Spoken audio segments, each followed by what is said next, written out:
m'appelle Guy Maréchal. J'ai commencé ma carrière professionnelle il y a un peu plus de 40 ans en faisant l'école militaire et en servant 3 ans à l'armée après.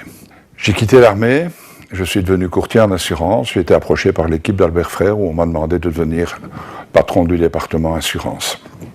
Quand j'ai terminé chez Frère, je suis devenu directeur général de données qui à l'époque avait comme poulain André Agassi, Henri Lecomte, Guillermo Pérez-Roldan et bien sûr Björn Borg.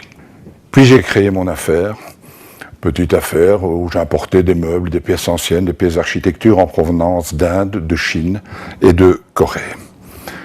Le 5 mai 2006, j'ai fait un accident vasculaire cérébral. On m'a fait une trachéotomie, on m'a trépané 5 fois et après 46 jours, on a demandé à ma famille l'autorisation de me débrancher. Parallèlement, une équipe était dans la prière. Mon frère a refusé qu'on me débranche et après 51 jours, je suis sorti du coma à la grande stupéfaction des médecins et de tout le monde. Je peux dire que vraiment je suis le résultat de la prière. Malheureusement, quelques jours plus tard, une autre mauvaise nouvelle m'attendait. J'ai appris que j'avais une quarantaine de cavernomes. Pour résumer, des cavernomes sont des tumeurs au cerveau. Elles ont disparu. Je n'oublierai jamais ce médecin qui s'assied sur mon lit et qui me dit « Monsieur Maréchal, dans 2 ans, quand vous raconterez votre histoire, personne ne vous croira, c'est tellement invraisemblable. » J'ai donc décidé d'écrire un livre.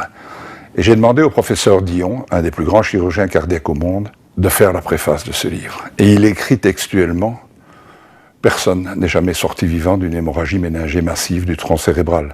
Et la disparition des quelques 40 cavernomes cérébraux confine au paranormal. » Eddy Merckx, le célèbre coureur, Bernard Hinault, grand coureur français, ont aussi fait une préface à mon livre. Parce qu'on se connaissait, on avait travaillé ensemble chez Données, on était amis.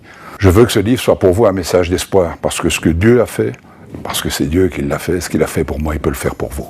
Je vous remercie.